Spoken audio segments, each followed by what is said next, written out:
So shall we get into this? Basically, Philip, we're just gonna talk as we're talking, and we're gonna try and find some segue in because we don't want to be like, so who are you? Yeah. You know, we Yeah. just kind of want to fall into it. So how have you been over lockdown? How's it treating you? Yeah, lockdown's been an interesting process. I think there have been like waves of like being really inspired, but then also having the chance to like rest and reprogram and think about what's next. So the beginning of lockdown, I was like chilling, not doing anything, sort of just working out what's happening next. And then after a while, I felt like the need to begin to think about creating, making again, what kind of stuff would I want to do, which led to me like being able to do like online workshops and stuff like that. So it's been like it's been an up and down journey, but on most part, it's been really good for me to just think about what I want to do next artistically as well. Yeah. How have you found the facilitating online?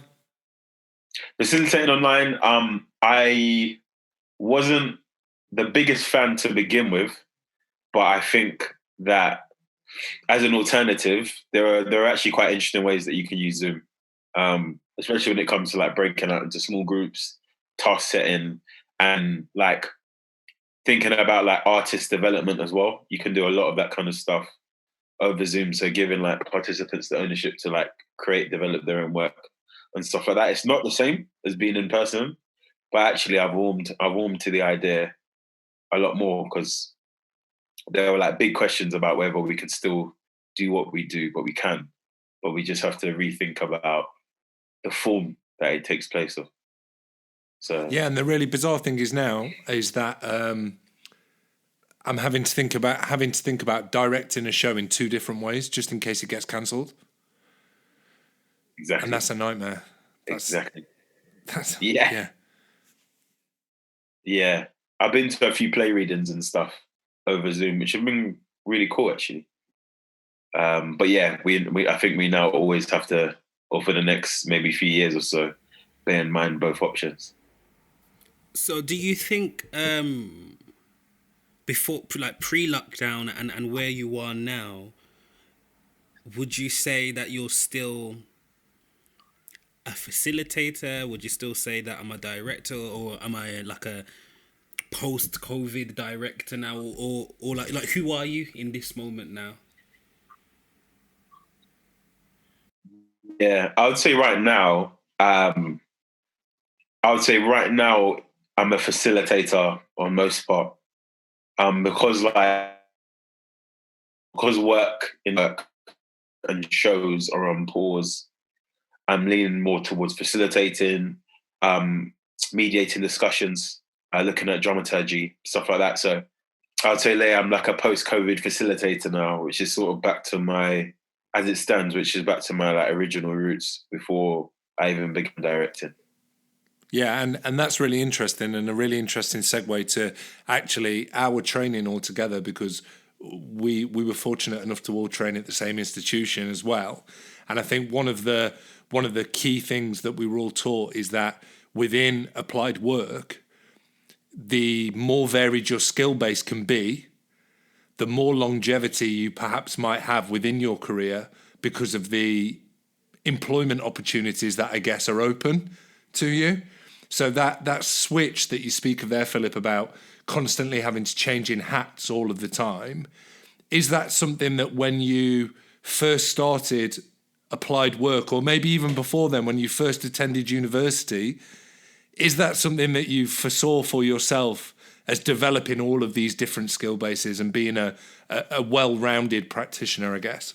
Not at all. Not at all. I think when I first began, it seemed like before even understanding applied theatre, it felt at the time like a very narrow route. So it was like you become a drama teacher, or if you're lucky, you become like a youth theatre director. But I didn't see anything beyond that at the time. Whereas now, as you said, the more skills you have under your bow, it's absolutely unlimited. So whether that's like early years work or working with like key stage 3 and 4, or whether it's secondary school, or whether it's community based, or whether it's like community specific, or whether it's working with people within like homeless services or people at risk of mental health illnesses. Like it just goes on and on and on, which was something that like was unlocked as time went on with the course. But at first I was like very focused on like, maybe I'll become a drama teacher.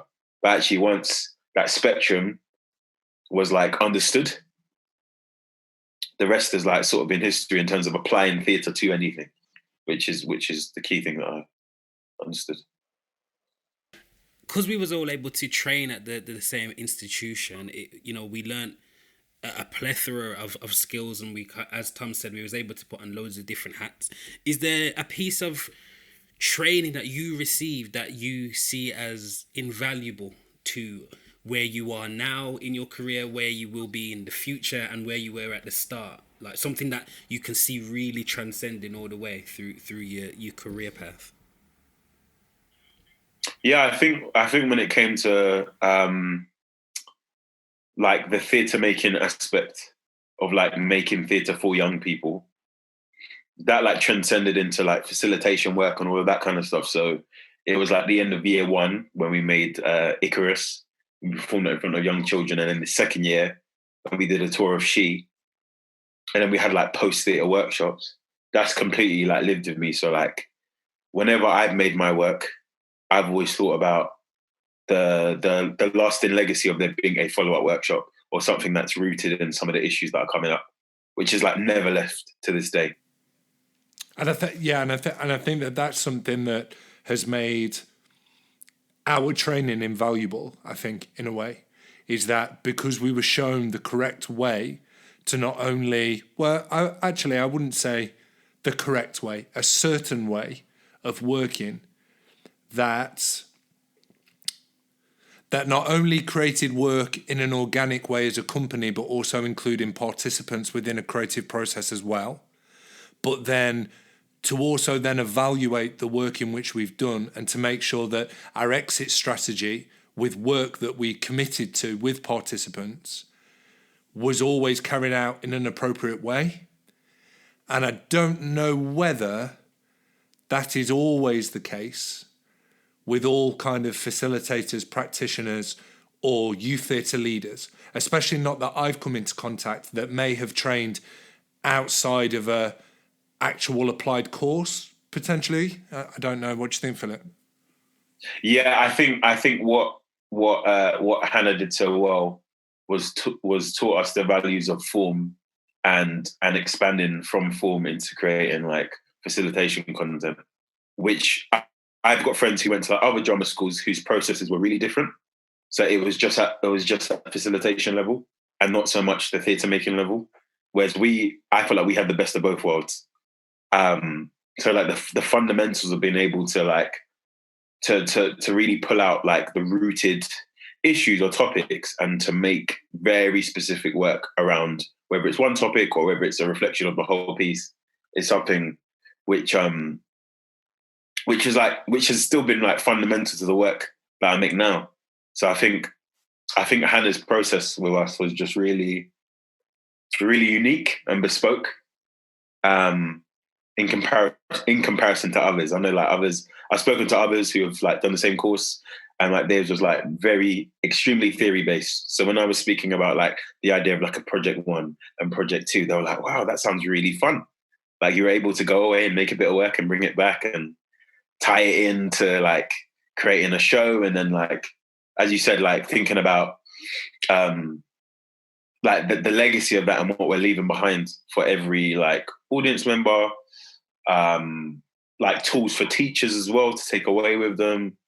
It was like absolutely invaluable. So I feel it was really unique. Do you think, Philip, that style of teaching that you received and that we received helped in terms of employability afterwards? Because I know that you went on to do a intern at the Birmingham Rep.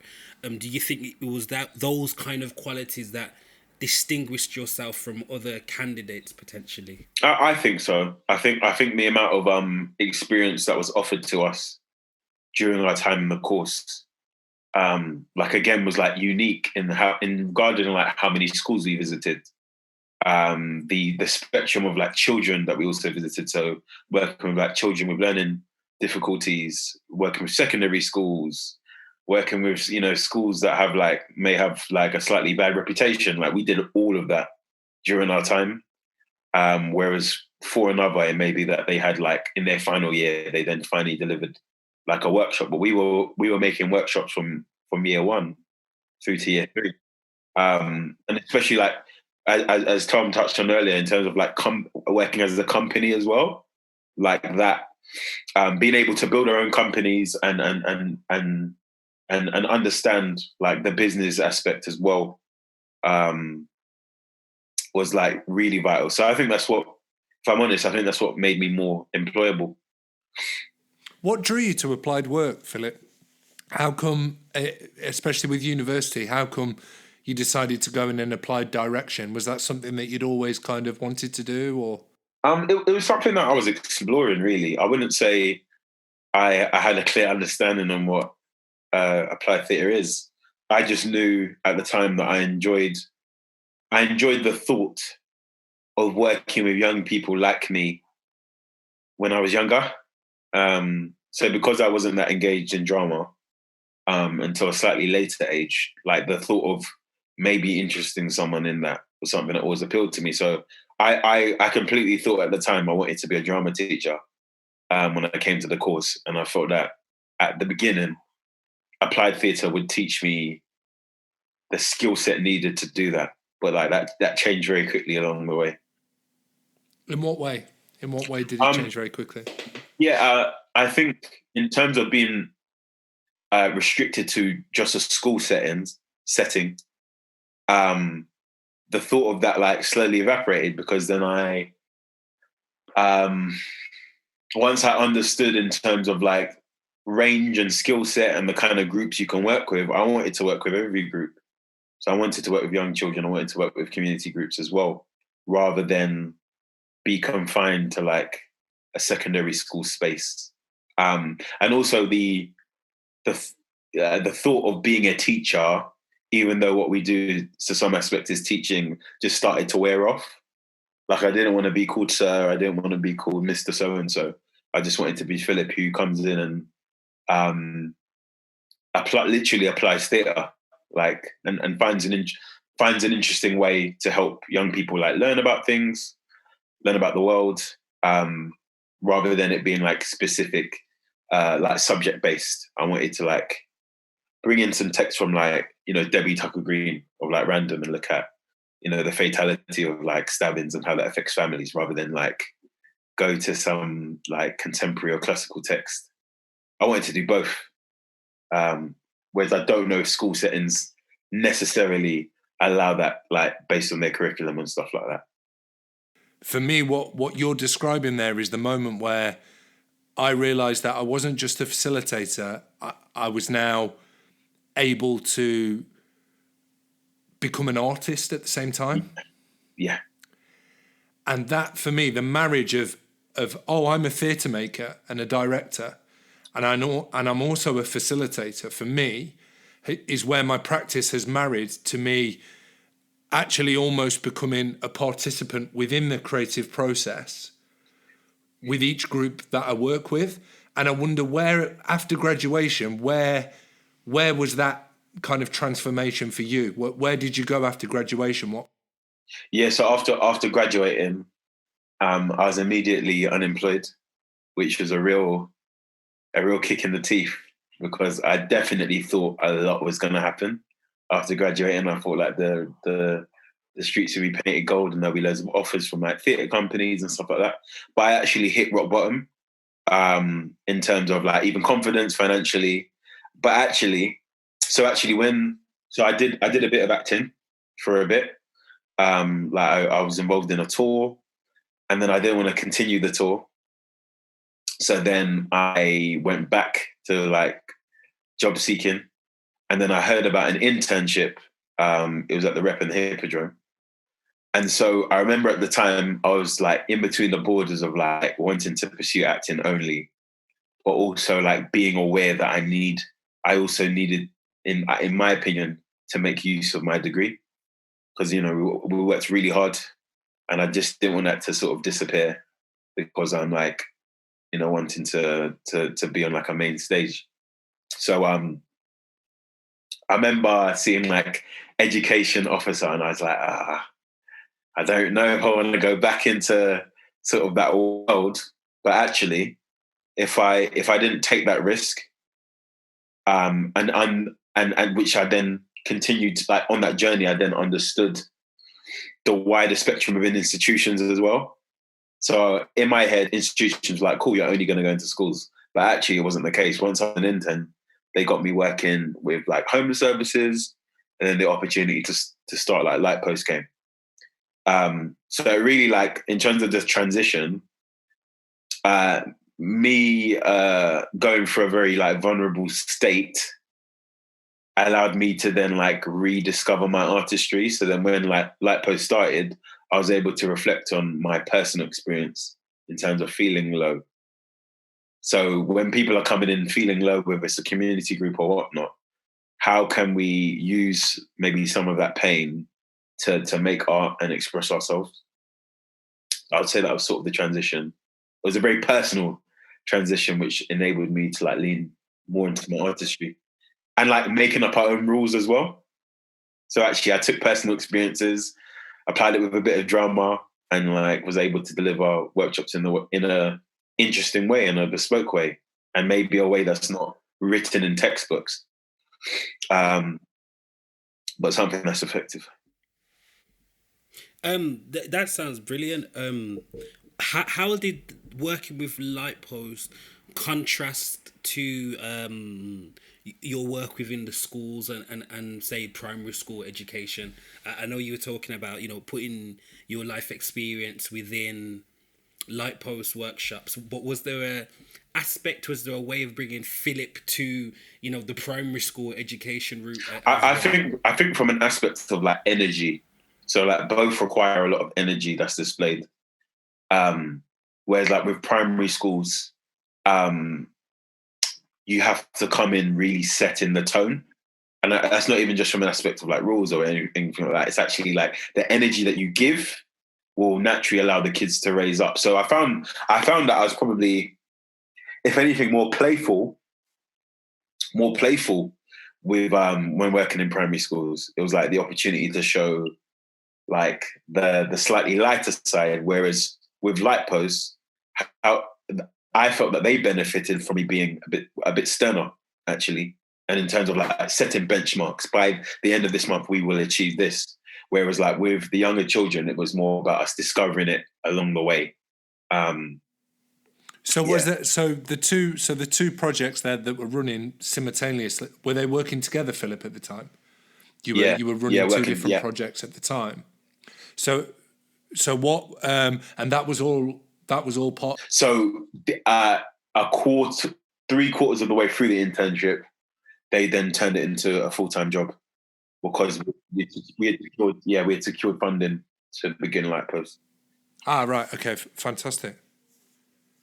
So what were some of your initial responsibilities and roles then as part of that internship? And that was for Birmingham Rep, right? Yeah, Birmingham Rep and the Hippodrome. So if anything, it was assisting really. So traveling alongside the education officers, youth theatre directors, sitting in, helping like support workshops, being like a sort of active participant to help like set the tone, or like if someone needed to show an example, they would use me. But then I found with the rep, they kept like pushing me. So they were like, "Oh, Philip, you've had," like, they were aware of like my acting experience. So they were like, "Do you mind leading a vocal warm up like for the youth theatre?" So I do a vocal warm up, and they were able to like see those leadership skills which I carried on from the course, because we had like intensive voice sessions. And so I think they were really impressed with actually seeing that practice be applied, and also like that experience that came with it. Which really, like, especially the youth theatre, that really helped aid the group. So like, as part of that facilitation process, like one of the lead facilitators would be like, yeah, Philip is a professional actor and he's going to do a vocal warm-up with you, which is a professional vocal warm-up, which would just give everyone that kick. So it went from, just supporting the warm-ups to then like overnight being offered a full-time job. What was the full-time job that you were offered? Yeah, so the full-time job was becoming a youth theatre director, which at the time I had very little experience in terms of directing.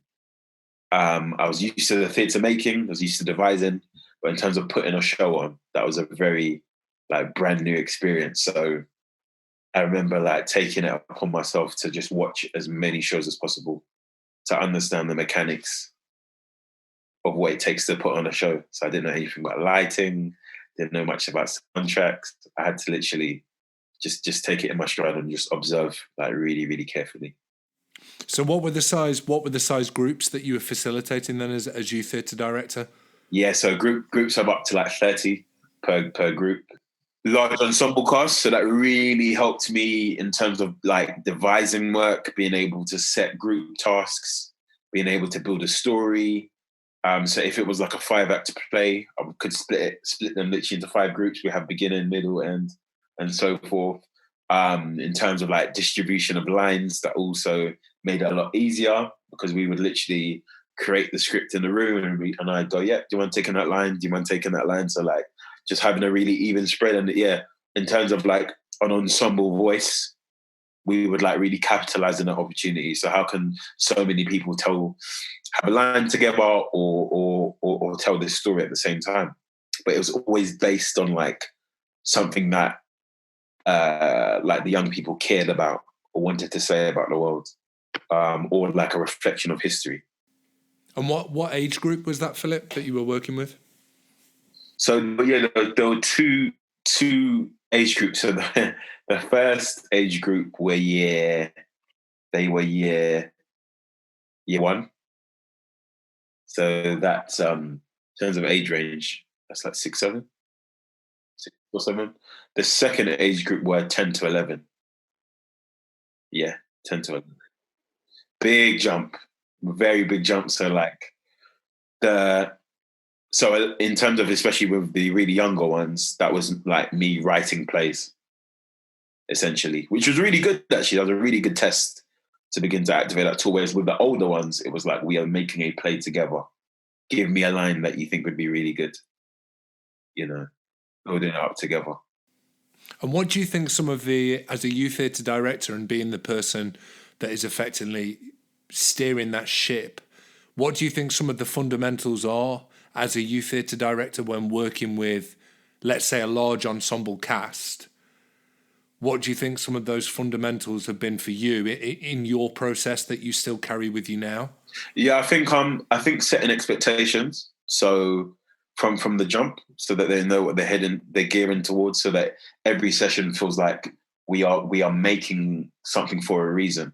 So coming in on the first day and saying, guys, in 2 months we're going to make a play and that's going to be performed in front of your friends and family is a really big deal for like young people and for any like group that you're working with. So I would say that setting expectations, in also reminding them of like your professional ability. So speaking about the fact that, speaking about your experience is something that is always useful, so that they know who they're working with and they know the standard that's being held. I think in terms of like being really listening is vital, because actually there are moments of like gold where someone might just say something and it's exactly what's needed to like progress a play, or it's a great line that's being offered. And also like with an older group, also admitting when you're a bit stuck. So guys, I'm a bit stuck. Do you mind helping me think of an idea as to how we can, achieve B to C? Do you know what I mean? Because then we're really starting to like activate the participants' brains. Yeah. That sounds brilliant. I think so. When you were doing that type of work, were you assigned those groups?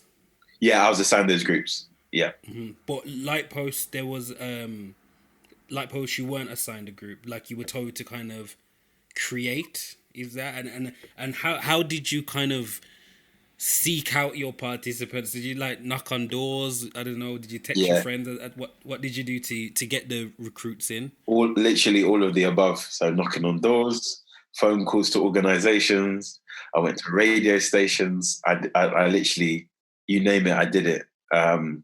Until actually the most effective way that got everyone to come in was meeting a friend of my mum's who sent out a broadcast on Facebook and WhatsApp at the time, and actually that spread really far and wide.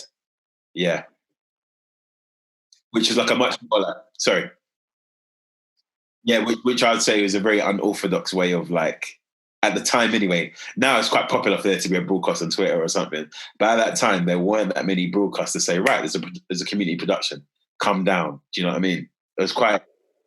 So how long did it take to get that ball rolling then for people to start coming in to the process? Yeah, I would say the overall process, I would say it took about a month in preparation.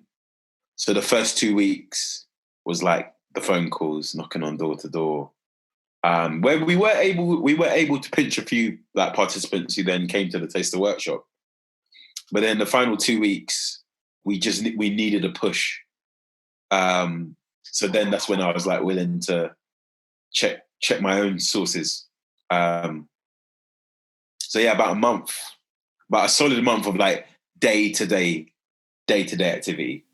What was the difference? Sorry, between Youth Theatre and the Lightpost Project. So, are those separate strands of the same department? Like, how would you just be able to tell me a little bit about the Lightpost Project in its entirety?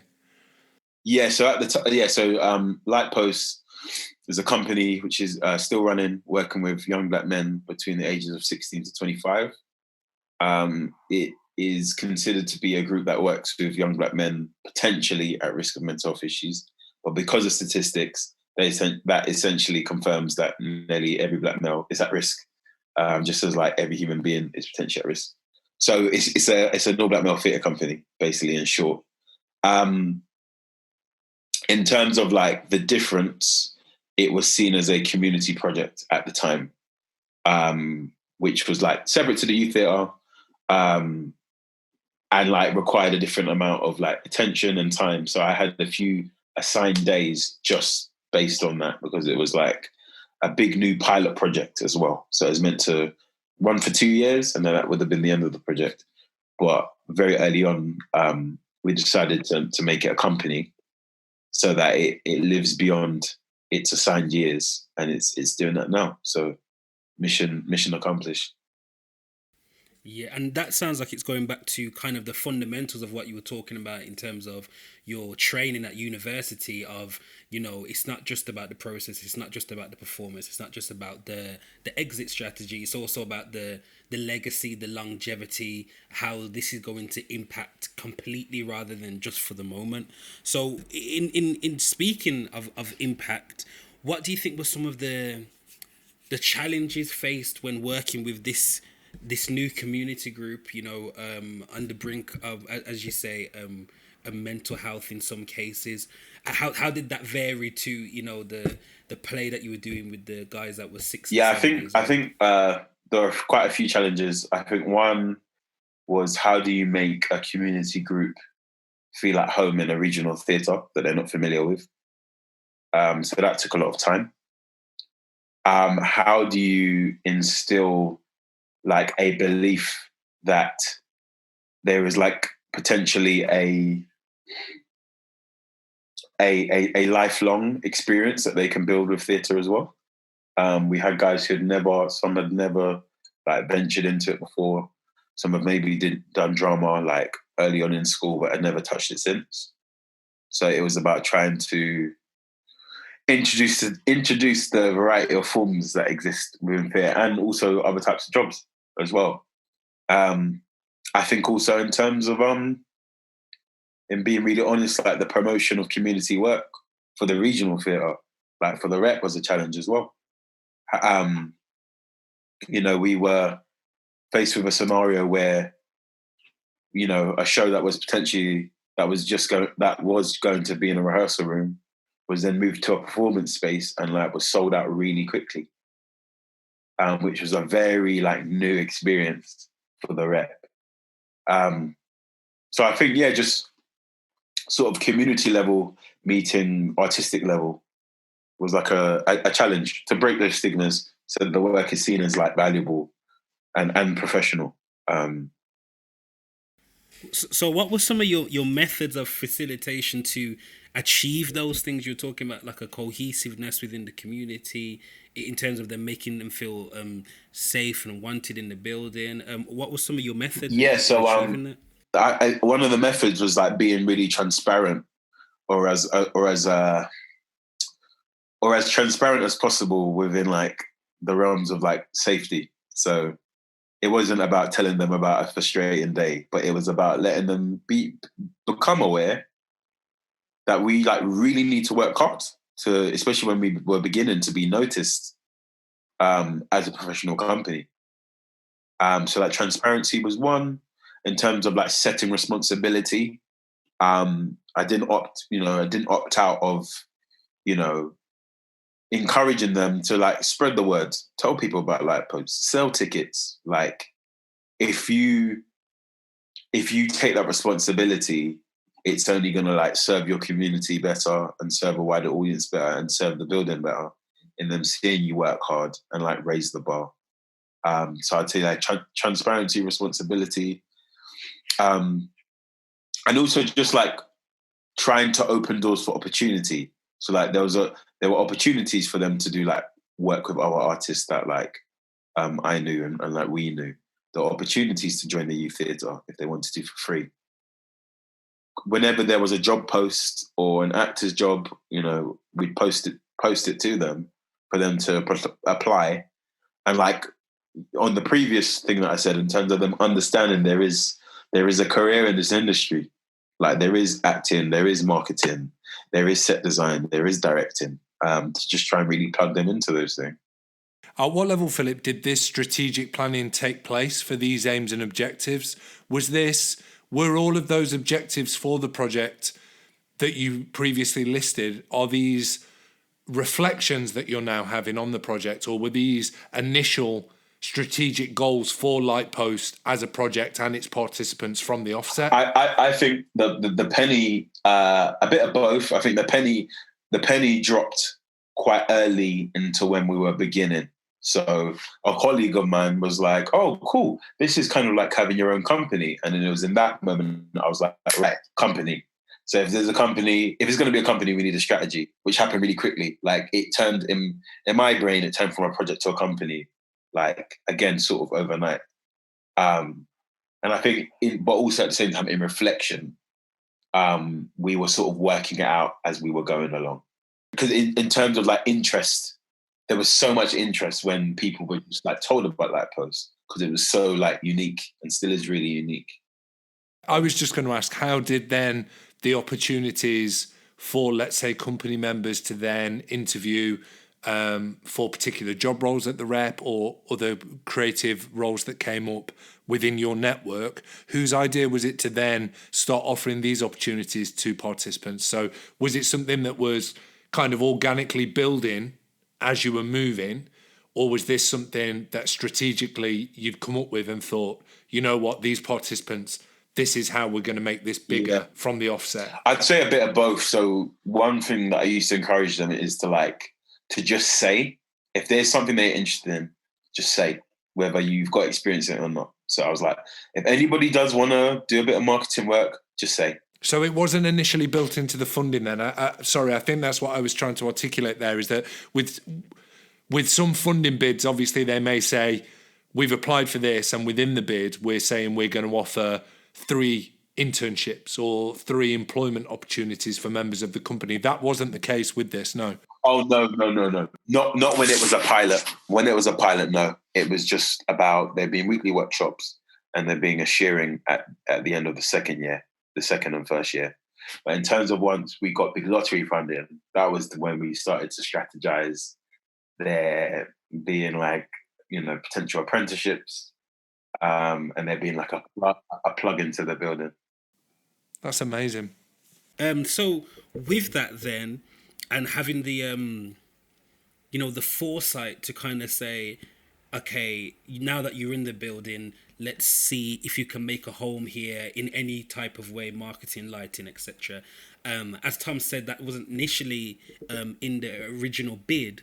Did you find that to be a different experience, for example, when you went into other theatres that may have a bit more financial backing, or where it's actually already implemented in the bid that we're going to reach these people and we're going to offer 3 or 4 a placement or a job role? Did you see the shifting types of practice from, say, the Rep to Royal Court, National, and any of the other theatres that you've worked in?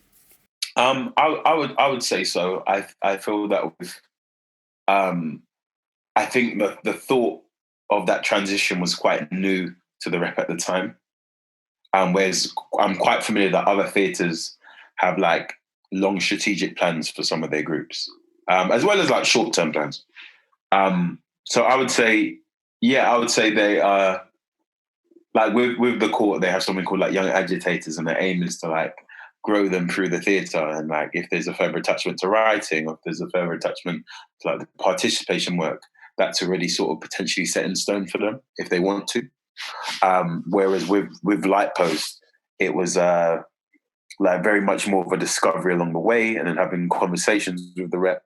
But then the Rep also very like, interested in beginning to like bridge the gap. So from it becoming like weekly participant to being like part of the fabric of the building. So what were the main performance projects with the Lightpost project? Yeah, so the first year we made a devised piece called 3/5 a Man. That was the very first year. The second year, Keiren wrote Zulu Blue, which was performed in the door, which was sold out, and that was the first time we had like charged for tickets. So that was a major achievement. In our third year, me and Keiren, we then co-wrote a play called The Place for Me, which was then it was performed as part of a festival. Then it was asked to come back as part of a European youth theatre festival, which was a massive achievement. And that was performed in a 250-seater, so we then upgraded the space. And then, based on that, like the cohort changed over time, and I felt that there was a real. They then became a real investment in these guys, which then led to the last production that I had worked on, which was the Brahmi Iliad, which was with the Adult Theatre Company, which was again performed in the studio. So yeah, we had like 4 big major production projects, but we also had other projects along the way. So there was a project for Black History Month where we sent a few of the guys into a school, in City Academy School. There was also another one where we looked at the idea of like choices and consequences. So a bit of like TIE. There was then also an anti-youth violence project that we worked on in Ladywood as well. So there were like other like sub-projects that we worked on. Then we did a project about like treasured memories where it was a bit more reflective, and we like focused on joyous moments that they've experienced. So like a real wide range of projects, really. Yeah. Yeah, amazing. So with the just first of all, with the 4 major performance projects that came out of that group, what would you say were the biggest differences in process over the 4 years of working with? Was it with the same participants, or I think probably what were the main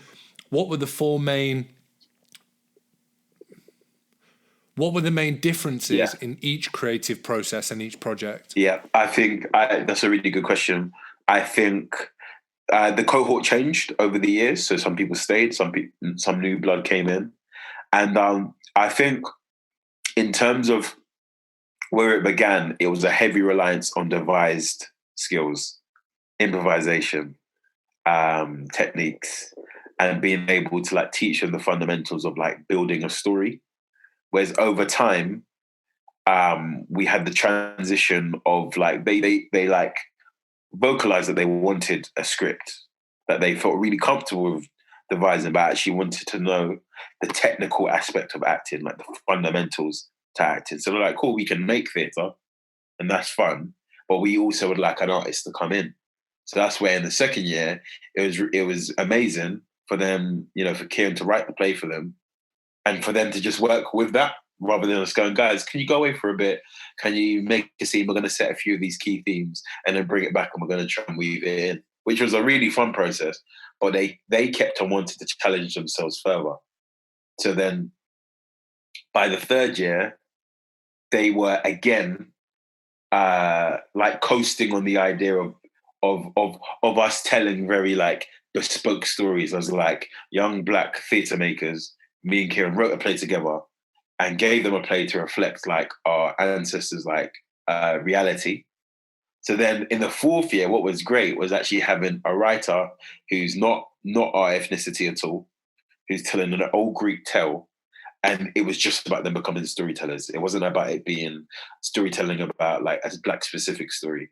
So it really like changed along the way. So like, it was like teaching them how to become theatre makers, then teaching them how to become actors, then teaching them how to become storytellers, I would say. What do we think, the three of us, what do we think that this term is for when we're in this role?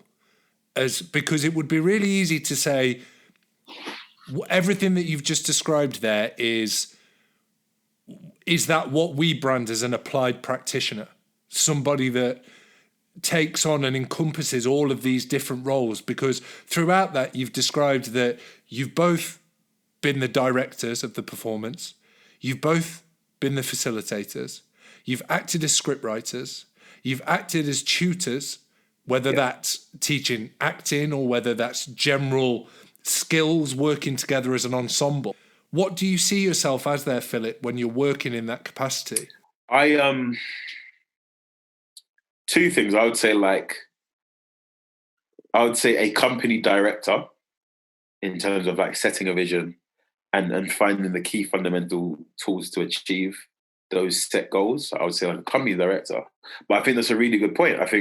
I would say, like, for me, that would be the true essence of an applied facilitator. Because actually, there were times where away from artistically, we were just sort of mentoring. Do you know what I mean? Like, when there was a cause or a need, we would then apply practice to support them in whatever way that might be.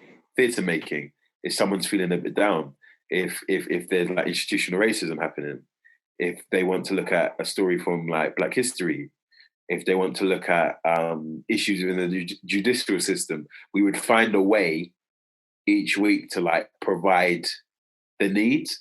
So in terms of like our earlier conversation about the spectrum, I think we like pushed it as wide as we could, really. Where there was like a need to teach, where there was a need to learn or to upskill, the aim was to constantly find a way to accommodate for this community, for this group of people. So I would say as well as like company director role, I would say the bulk would be an applied, in my opinion, that's an applied theatre facilitator. Because actually, we then upskilled them to also do applied theatre without them maybe even realising that. We went into schools, they were doing applied theatre as well as being able to perform. So do you think that you also had the both of you actually also had a pastoral responsibility there as well with those young men? I think so, personally, my experience there. Absolutely. Absolutely. There were times when, a few of the guys who gained an interest in acting would apply for drama school and not get in. And they would need that anchor of support to speak to someone about going back in again, to speak to one of us about like how you get through that, or somebody even applied for like a job and they maybe didn't get it, but also the flip side, like there were loads of like issues that would flare up in the room, and where there was a relatedness, even though we were very young at the time, we'd still experienced a lot individually that we were able to like reflect on and review with them, which for me and for them in terms of being fed back from them was like a real anchor of support. So yeah, pastoral care was like essential to every week actually, because the harder they were being pushed was sometimes a tough fight it felt for some of them.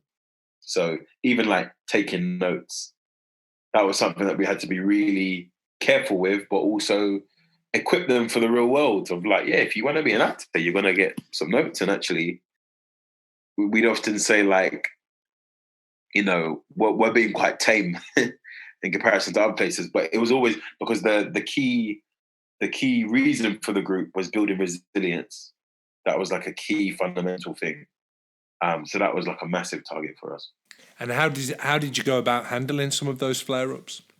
Was it a matter of, I mean, I think maybe it might be more helpful for me as for somebody that didn't know the group and didn't know the work that you were doing, what the demographic of the young men that you were working with. So were there behaviour issues involved with some of these young men as well, or I mean, and how did you handle that when those things arose as a facilitator?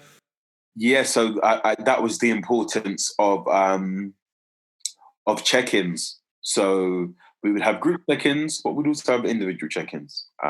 So if there were any ever like specific flare-ups, what I would do is call that person in either before a session or at another point in the next week to say like, what's going on? What's happening?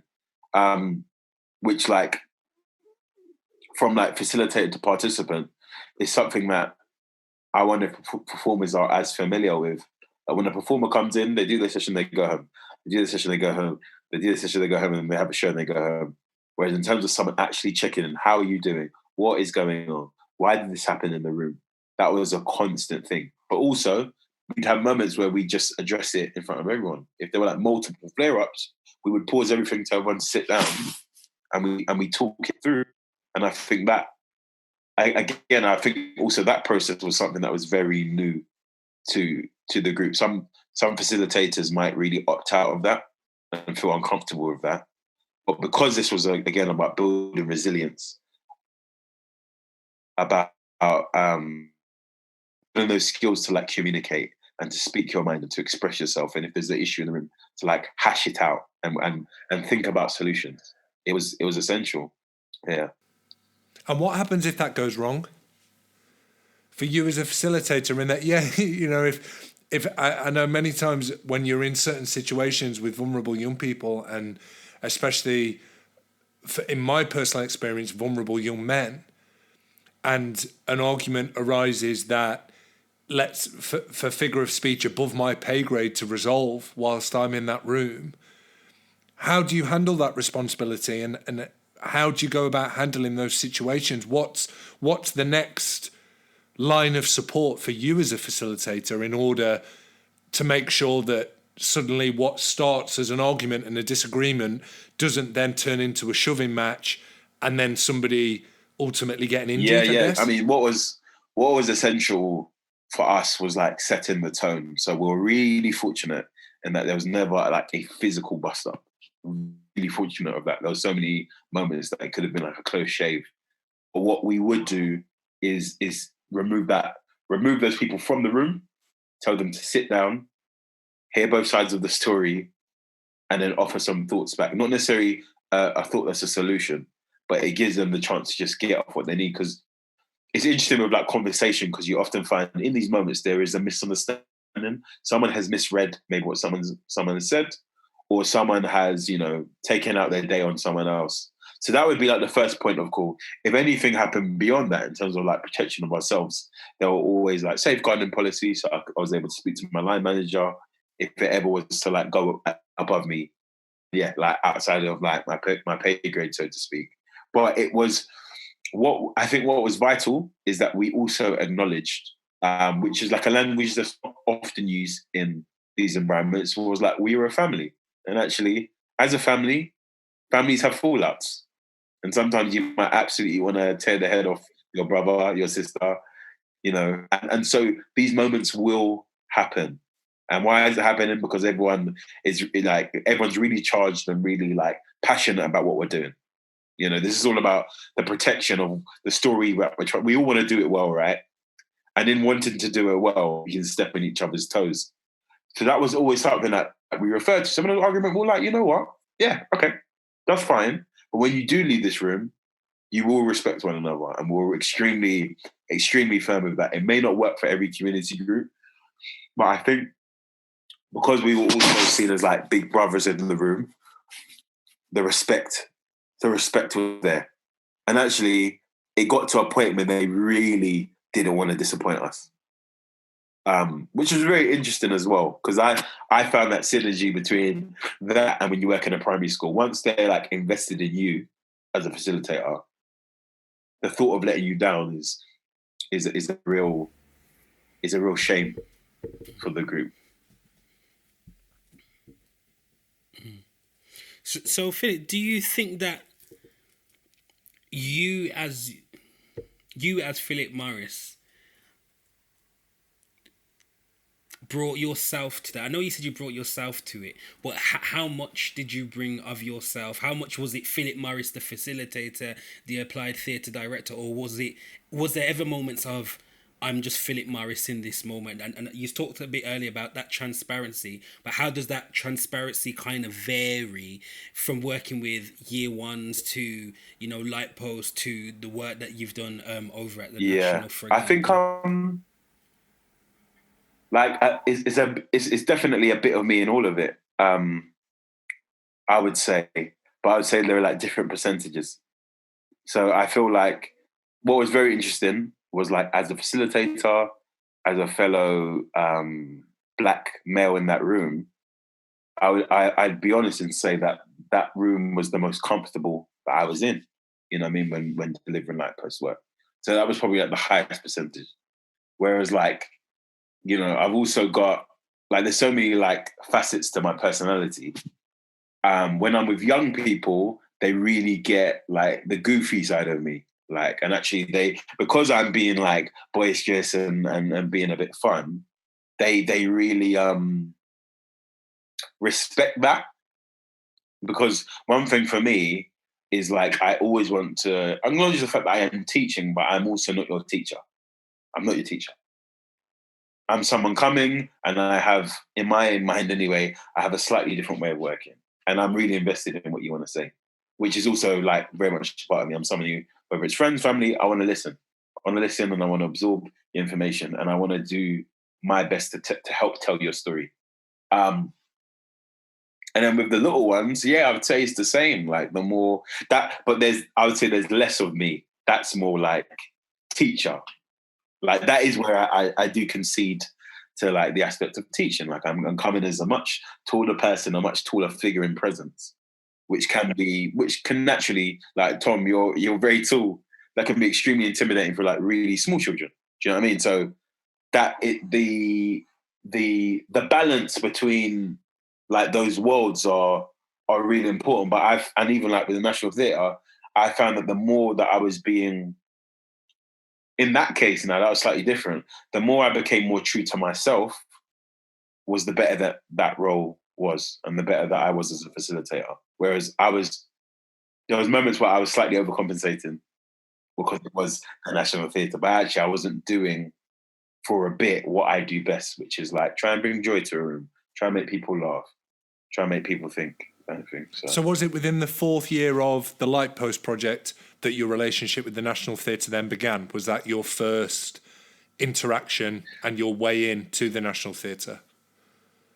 You know, it was actually my second year. It was my second year in. So this was during the time there was an Actors Foundry, which was run by Alexander Zeldin, and we accidentally double booked the same room. So we had Lightpost and we had Actors Foundry, and he was like, let's do a session together. And we did a session together, and I led a few exercises. And then literally, I would say about 3 months later, I got a call from the National Theatre, which was like, first of all, how did you get my name? How do you know who I am? And there was this like long thing of trying to work out who on earth has passed my name to the National Theatre. And it was Alexander Zeldin in the end. So I went down, had an interview, and they told me about a project called National Theatre Public Acts. And that was like working with a majority of older guys, like 40 plus, in Camberwell in South London. But what was interesting was in my first year, there was a project I worked on at was it Cypher Fireside? It might have been there, and that was working with a very similar cohort of people. So what was the demographic other than the age group of the gentleman that you were asked to work with in London? So yeah, the demographic were mainly there were a few women in the group, but mainly men over the age of like 40 and 50 who go to a services called Thames Reach each week, which is an employment service that helps to try and get you to find a job or to join like some courses. And they also like provide housing as well. And I'd say that room was made of I would say a majority of white and black men, with a few women. And so your job was to go in and lead so drama workshops with them, or So to introduce performance skills, to get them, to train them over the majority of a year, to lead them towards a massive community performance of Pericles. So we had me and I think it was 4 other facilitators were working across London.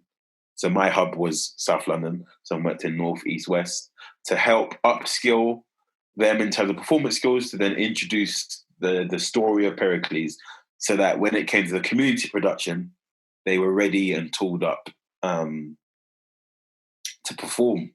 Yeah, and that was for 2 years. So the second year was As You Like It. And I didn't work on that production, but I was also getting them ready, getting them geared up, which was a really cool experience. So how were the differences in,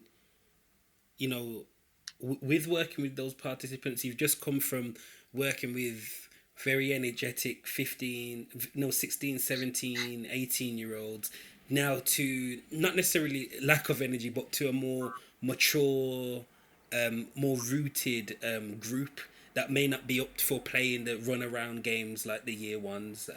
What was your strategy in terms of facilitating? Okay, what do I do? Regarding that project, the approach I had to take with that one was a bit of a blend of all of the groups. So I needed to carry in like the joy that I try and carry in when I worked with like really young kids. Because actually for the participants, they've been, some of them had a really tough day, So they, in terms of like focusing on the escapism in the room, that was like something that was vital. So to be able to bring in some of those like basic games like bibbidi bop to these like this older generation of people who have never heard of these kind of games before was really essential. To like focus on like to use like the listening tools that we had in terms of like when I worked with Lightpost, and being really attentive and taking note of what people are saying was essential. And then the like storytelling of like, we are going to, create a piece together. What you say, I'm going to gather, I'm going to go away and make a script, was exactly the kind of work that I was doing with the slightly older young people in primary school. So it was literally, but I had to make that discovery myself in terms of pulling those elements all together to do the job justice. Yeah. So do you think your process in terms of creating the workshops was any different? So I know you're saying that you incorporated a lot of the same skills and the same styles, but so for me, when I'm facilitating, I have a mental plan of what's happening, but I know some people like to have things written down. Some people like to have the 10 workshops kind of laid out beforehand. And what was kind of your process in approaching this new group? Yeah, so that's a really good point. So a lot of the workshops I would like jot down on like a piece of paper, but in terms of the requirement that was needed to work with the National Theatre, was like full page document of workshop activity. Starter, warm up, introduction to topic, like a really structured layer, which really helped me actually, and it's something that I still do now with my workshop planning. So from having a fairly, if I'm honest, a fairly lazy approach, thinking of it on the bus or whatever, I then found myself like really laying out the sort of the tasks, learning objectives, why, like really trying to work out why we're doing certain activities, how the first activity will link to the main activity, all of that kind of stuff. And I was taught something really valuable called scaffolding. So, you know, a quick version, which you might do with a youth theatre, was like, cool, guys, make a scene, go away and come back like within 10 minutes, which is something I was quite used to doing.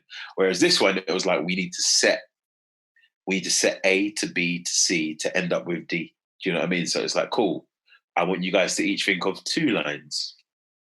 Think about those 2 lines, practice those 2 lines. Then I want you to then add 1 more line. Do you know what I mean? So then by the end, we're having the same outcome, but it's a A to B to C process. Like we're really, it was really about like comforting them through that process. Because actually, when working with groups who are like really into drama, it's really easy to do that. Go away, come back, make a scene. But actually, for people who have never experienced drama in their lives, who have literally stepped into this room and want to find out, that layering really helps to give them the confidence, really helps them to understand the structuring of dialogue. So that actually, by the second year, me go away and come back after 10 minutes was easy because they know the process. Do you know what I mean? So yeah, really breaking it down. And then how did that vary, if it did, when the different hubs came together? Because I'd assume that if you're working with a group over 10 weeks, they get very comfortable with one another, and then to, you know, be kind of thrown in with all the new hubs of participants, to be thrown into the National Theatre, which is, you know, overwhelming feat as it is. Yeah. How did they cope with it? How did you kind of manage and support that? It was a real shock to the system for a few of them, and so but then going backwards slightly, what we tried to do was give them a bit of a gist as the feeling of that, like the feeling of rehearsing. So we would have a shearing at the end of the year, but we rehearse it over and over and over. We go, cool, this isn't the full picture of what you're about to experience, but this is a bit of a window. So in terms of when they were together, you know, you did find that some groups sort of stayed quite close together because they built a rapport and so forth. But what I was able to do was, like, because my role then shifted when they were all together, it was more about supporting individuals. So I'd go towards one of them and say, oh yeah, do you remember what we did X amount of months ago? Like when we looked at the text in a specific way, or we looked at an intention. Yeah, we want to find an intention. So it really varied, but I would say it was a shock to the system to have like 250, to be in a room of like 15 to 250 was a big shift. But I actually found, and the feedback actually was that in terms of dealing with the shift, the group that I worked with did really, really well. So a lot of them ended up with like speaking roles, if not nearly everyone from the group that I worked with. So that really was a nice confidence booster for me in terms of like reflecting on my practice and actually going towards them, you know, developing real like performance skills and acting skills. So in the second year of As You Like It, I just came as an audience member. Quite a few of them, again, had speaking roles. And to have a speaking role out of 200, and I think there were 70 speaking roles out of 250, is like a massive achievement. So, yeah. Mm-hmm. And did you notice anything structurally different in terms of approach to community work and applied work from the Rep, Royal Court, National? Is there what's the similarities? What's the differences? What is something that you'd probably add somewhere or take away from somewhere? I think starting with similarities, I think everyone who you work with, everyone wants to feel heard. They want to feel valued. They want to feel listened to. And that is something, whether right now, Royal Court working with professional actors, that, you know what I mean, that you want your actors to feel, or whether it's working with young kids, or whether it's working with whatever community it might be, those are like fundamental things that enable you to begin to make like really strong work. Like everybody wants to feel trust in the room. They want to, like, as the captain of the ship in terms of facilitating or directing, everybody's looking at you to instill that, you know, from the off. In terms of differences, I just think, I think every group is literally different. I think everybody within like groups, people also have individual needs. So one way of passing notes to one person may not work for another. You may need to be a bit more sensitive, or they might like it when you're really straight to the point. Do you know what I mean? And it's about, that's the importance of the process of really getting to know every group, every actor individually. Because when you're in a room, the key thing is what do they need from you? You have the things you need from them in terms of vision, but what do they need from you? Because it starts with you and ends with them. So that's something I would say. And as you just mentioned, now working with professional actors, so your trajectory is kind of, moved from young kids, young adolescents to, mature adults to now professional actors. Well, you've worked with a range. Is there room for your applied practice in what is considered the commercial side of theatre? For sure. I think especially when it comes to like dramaturgy. So I've got a really close friend of mine called Izzy, and she studied applied theatre.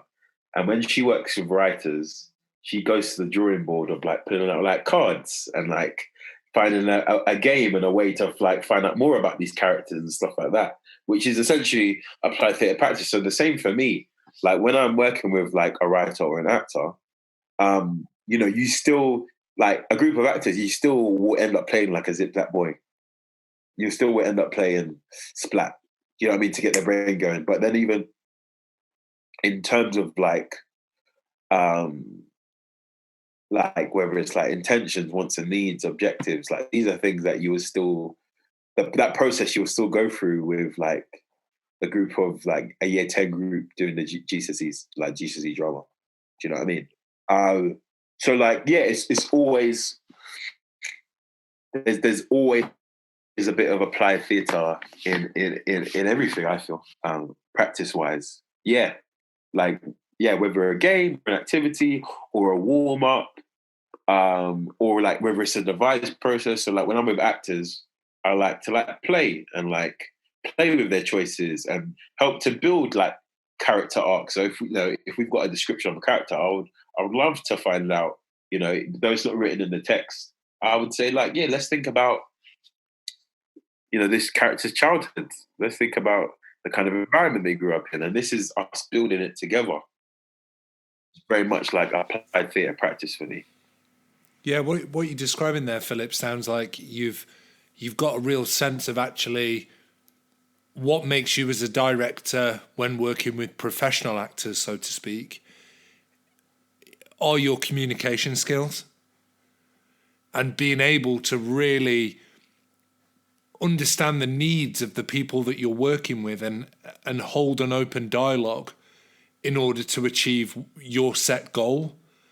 And I wonder if, without your experience of working with all of the different groups that you've spoken about today, whether or not actually you would be such a reciprocal director in regards to your process and your communication.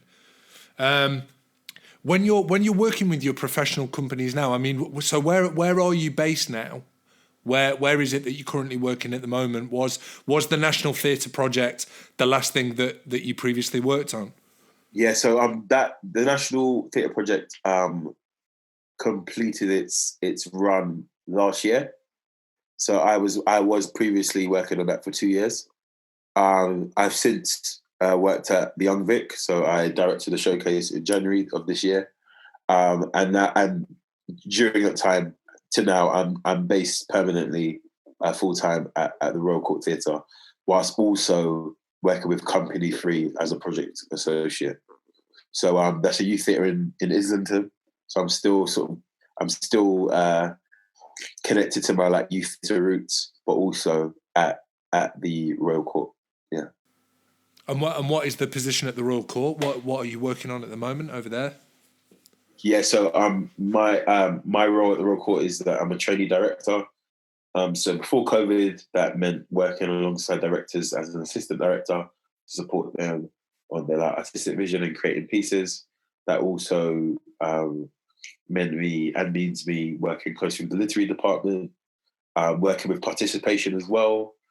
So because of the changes of COVID at the moment, right now, myself and my co-trainee Izzy were going to be helping facilitate discussions around something called the Living Archive newspaper, the Living Newspaper, which is an installation weekly, which is taking place in the Royal Court, of literally a newspaper. So you come to the front and there's like a front page like story or performance. You step into other rooms and there might be a horoscope and things like that. So I'm helping facilitate conversations between the writers and support them in the development of them telling a variety of stories. I'm finding now, Philip, I don't know if you'd agree, Tom and Philip, that what theatres are kind of leaning towards now, or the things that I'm hearing about, seems to be very much rooted in an applied theatre kind of performance aspect. So for what you've just spoke about there with terms of like the live newspaper, I can imagine being in year 2 in our training and doing that type of work, and to hear that it's happening at the Royal Court, what is considered to be applied theatre on that kind of more commercial setting. It's a breath of fresh air, really. It really is a breath of fresh air to hear that. So you said that you're talking to the different writers about that. When's this going to be happening? So I think if not next week, the week after, because it's happening quite soon. So I believe it's the 6th of November it begins. It's running until December. So yeah, very soon, very, very soon. Is that going to be a digital performance, Philip, or is that are people able to attend that? How can people go about booking to come and see this? To my understanding, it's a mixture of both. So I believe there may be up to 7 performances a day or runs a day, at like a limited capacity. But I believe that there will be a way to still be able to view it digitally. So a mixture of the two. And in terms of goals and aspirations, is there something that you want to accomplish at the Royal Court? I think in terms of capitalizing on the teaching of dramaturgy is something that I'm on a conquest of doing. I've had amazing sessions with like my line manager, who was like taught me the fundamentals of dramaturgy, but also how the Royal Court focuses on that as well. So they have some methods. So that would be, I think because of the changes of COVID, that can only be my sort of focus at the moment. And also just developing a further, whenever my time does end, developing a further dialogue and connection to like the writers, the up and coming writers that are coming through, and the kind of work that they're doing. So yeah, I'd say like dramaturgy is something is a string I want to add to my bow. And also just I would love to continue like a lifelong connection to the Royal Court, because they've been amazing. Just for anybody that is interested, just to provide some dates and some times for the show that Philip's been working on at the Royal Court, performances will take place throughout the day from 11 till 1, and that's Thursday to Saturday from the 12th of November. So that will be on. Is that all the way throughout November, Philip? Yeah, through to December. Yeah. In terms of your own personal goals, and what are they? If any, if it's wider than the Royal Court, if it's to go back home and I'd love to do both, because we're living in. I often say to like my friends and stuff, we're living in a time of just being, the era of like multidisciplinary artists. So I think applied theatre will never go away from my practice. But I would also be equally interested in like gaining more experience commercially as well. So that actually for me, experiencing like the best of both worlds, because there's always a way, even to commercial shows or you name it, to apply theatre practice. Whether that's post theatre workshops or whether that's like satellite productions or community responses to a piece. That's something that I would always want to do. I'm in the process of developing my own company, so that information will come soon. But it is working, in terms of what I'm allowed to say, it's working with near enough the same like cohort that we did regarding like Lightpost, in terms of working closely with young Black men, but it's focusing more on like the outreach aspect. So that's something I'm developing now. The long-term dream would be, to have our own theatre building, to have our own rehearsal space, performance space. I wouldn't call it necessarily a drama school, but a space that people can come to explore theatre. Is like the long-term dream, and also like within that there being a space for younger people to come and not even necessarily do theatre, but just to like goof around and play some pool or play PS5 by the time that comes out, and like just be. Well, I just want to say it's been really inspirational and really great listening to you, Philip. It's been fantastic, and thank you very much for sharing not only your journey but also your practice and your methodology with us this afternoon, because it's just been a complete joy to listen to somebody who works within the same field, and I think also as another male that's of a similar age, talk about their journey and their practice. So I'd just like to say a big thank you, Philip. Thank you. Thank you for having me. It's been great to talk about it. I think the thing is, when we're not like anyone who takes the applied theatre course, we don't always have the opportunity to speak about that journey, and so our course is often misunderstood, or is often something that's not mentioned. So thank you for creating this platform for us to be able to come and talk about it. No, thank you. And I just to echo what Thomas said, it's been really refreshing to hear. Even though we've known each other for some years now, we've never really been able to sit down and kind of dig in to what our practice actually is and what the experience and the journey is, from walking into drama school on your first day, not really knowing where you want to go, thinking you're going to be a drama teacher, to in the workings of setting up your own company to create applied work as well as commercial work.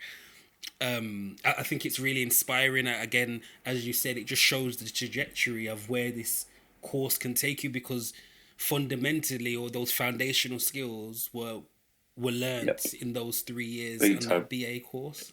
A massive. Do you, if anybody would like to contact you, Philip, do you have any direct means of contact? Yes. So if anyone, I'm often available on Twitter. That's always a good chance to like DM me or give me a shout. So on Twitter, it's Philip with 1 L. So it's Philip John Jon Morris. So that's Philip John Morris. If you just at me or DM me, I'm always up to having a chat. And also email wise, whilst in terms of my personal email, is best to contact that during these times. It's philipjmorris@yahoo.co.uk. So I've had quite a few emails this week of people who want to like have a chat over Zoom and stuff like that. So yeah, that's a good place to find me.